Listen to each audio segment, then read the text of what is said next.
Olá, investidores! Sejam muito bem-vindos ao meu canal, trazendo aqui mais um vídeo.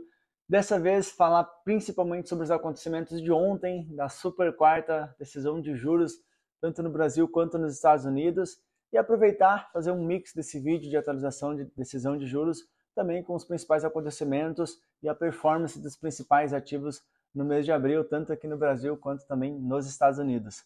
Para lembrar você que já me acompanha aqui faz um tempinho e também para receber você que está chegando aqui no canal, assistindo pela primeira vez, nós temos um combinado e o hábito de deixar o like aqui já no início do vídeo. Se você não gostar, lá no final do vídeo, pode retirar o seu like, não vou ficar triste, não vou ficar ofendido, mas você vai me incentivar demais a continuar produzindo esse tipo de vídeo e principalmente vai fazer com que esse conteúdo chegue para mais pessoas que querem e deveriam talvez se interessar por esse tipo de assunto aqui, porque com certeza estar antenado ali no básico sobre o mercado financeiro vai ajudar as pessoas a prosperarem mais e construírem um patrimônio, um futuro mais tranquilo para elas e para quem elas amam. A decisão, como quase sempre, não teve tanta novidade assim. Nos Estados Unidos foi mantido no patamar que estava, ou seja, não teve alteração na taxa de juros por lá, e aqui no Brasil tivemos uma elevação em 0,5 pontos percentuais. Nossa Selic passou de 14,25% ao ano para 14,75% ao ano. Isso já era esperado pela maior parte do mercado, quase 75% do mercado já esperava o aumento nesse patamar, e com isso nós atingimos aqui no Brasil um dos maiores patamares dos últimos 20 anos em termos de taxa de juros. Voltamos para patamares de juros ali próximos do ano de 2005, 2006. Com o juro nesse patamar aqui no Brasil, de 14,75% ao ano, se você aplicar R$100 e aguardar lá 12 meses, você vai terminar o ano com R$114,75. Isso, em juros compostos ao mês, vai representar uma rentabilidade de 1,15% ao mês. Uma rentabilidade, de fato, muito atrativa e algo que favorece para quem está ali com recurso aplicado, mas é muito estressante para a economia, porque a taxa básica acaba sendo ali o custo de oportunidade do capital. Fica difícil para expandir ou até mesmo iniciar um negócio competir com custo de oportunidade nesse patamar, já que o dinheiro aplicado poderia render ali 1,15% ao mês, sem riscos, com liquidez. Então, esse nível de juros pode parecer no primeiro momento interessante para quem já tem recursos aplicados, mas na prática, para a economia como um todo, não é tão interessante assim, porque de fato inviabiliza muito o acesso ao dinheiro e ao desenvolvimento da economia do país. Coloquei aqui um gráfico que mostra porque existe esse ditado, né, que historicamente o Brasil é o país do rentista, porque de fato a gente vive num país que tem uma taxa de juros elevada, até pelo formato da nossa economia, a gente tem ali uma inflação também sempre que incomoda, mas historicamente o Brasil é um país que dá, mesmo para aquele investidor mais conservador, que deixa o dinheiro aplicado ali em CDI, com liquidez, uma rentabilidade interessante, uma média aí de 3, 4% de retorno real ao ano, ou seja, um retorno acima da inflação. Porém, nesse momento a gente está ali com um juro real muito elevado, praticamente um dos maiores juros reais do mundo, porque a gente está ali com uma inflação na casa de 5,5% e um juros em torno de quase 15%. Né? Se a gente for fazer uma conta, tem aqui implícito um juro real aqui no Brasil de quase 10%, esse de fato está um patamar muito acima da nossa média histórica. Então a tendência é que quando a expectativa de inflação desancorar, a gente consiga reduzir essa taxa de juros, que seria extremamente importante e interessante para a nossa economia. Falando dos Estados Unidos, eles também seguem lá com muitas incertezas em relação ao que vai acontecer com a inflação, principalmente pelo efeito que pode surgir devido a essa guerra tarifária.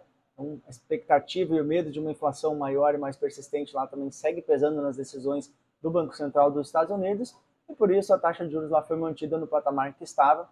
Lá eles trabalham por bandas, então está no patamar entre 4,25% e 4,5% ao ano. Boa parte do mercado acredita que há espaço para cortes, existe ali uma expectativa de até 3 cortes, mas pelo jeito vão ficar aí para o segundo semestre, ou talvez, quem sabe, ali para a reunião de junho, iniciar uma possível redução.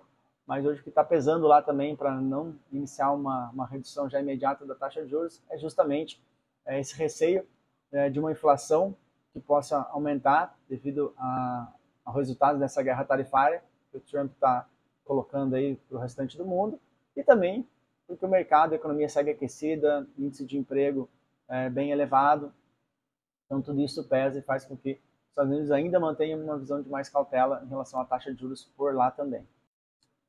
Em relação às tarifas, o Trump deu uma recuada, falou que ia trabalhar com uma alíquota de 10% para todos os países ali que estivessem abertos a dialogar e que não retalhassem essa medida. Disse que está em conversa com países extremamente importantes, principalmente a China, mas a China vem negando aí esse diálogo aberto, mas o mundo inteiro entende que existe ali um interesse dos dois em sentar, em acordar e trazer isso, como o Trump disse, para patamares substancialmente abaixo do que aquelas alíquotas que foram divulgadas ali de 100 e poucos %, que impactaria de fato o mundo inteiro e pesando muito também para os próprios americanos. Em termos de alocação, não tiveram grandes mudanças na carteira sugerida de alocação da XP, ali, conforme o perfil de investidor, o que vai até de encontro com aquela última fala de que é preciso criar uma estratégia e depois ir seguindo e ajustando ela. Claro que conforme o mercado se movimenta, há espaço para aumentar ou diminuir um pouco a exposição em algum indexador, mas de maneira geral é mais importante você criar uma estratégia e ir seguindo ela. Diante de tudo isso, vou deixar aqui quais foram as performances dos principais ativos, destacando primeiramente o CDI, que é o nosso balizador de mercado. O CDI, no mês de abril, mesmo com tantos feriados, o que impacta no resultado do CDI no mês, já que só se contabiliza em dias úteis, mesmo assim ele ficou acima de 1%, ficou em 1,06%. O dólar, no movimento aí de mais receio com os Estados Unidos, perdeu um pouco de força a nível de mundo. Aqui no Brasil também seguiu com essa desvalorização, foi pontual, uma desvalorização de 0,5% no mês, fechou ali próximo de 5,70%.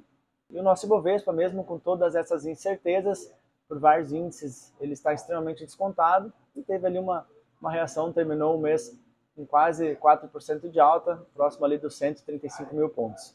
Nos Estados Unidos, as Treasuries, o Tesouro Americano de 10 anos, terminou ali com uma leve baixa, próximo de 4,2%, e o S&P, nesse vai e vem, acabou também fechando o mês ali próximo de 1% de queda. Já o ouro, considerado por muitos como ativo de proteção, que vem renovando máximas em cima de máximas, terminou o mês com quase 5% de alta. E o Bitcoin, considerado por muitos o ouro digital, terminou o mês ali com cerca de 13% de alta. Então é isso, investidores. Muito obrigado pela sua atenção. Se você ainda não é inscrito no canal, aproveita aqui, se inscreve, deixe seu comentário se quer ver algum tema diferente ou quer aprofundar em algum dos temas aqui que eu trouxe. Escreve aqui e no próximo vídeo a gente já trabalha esses pontos.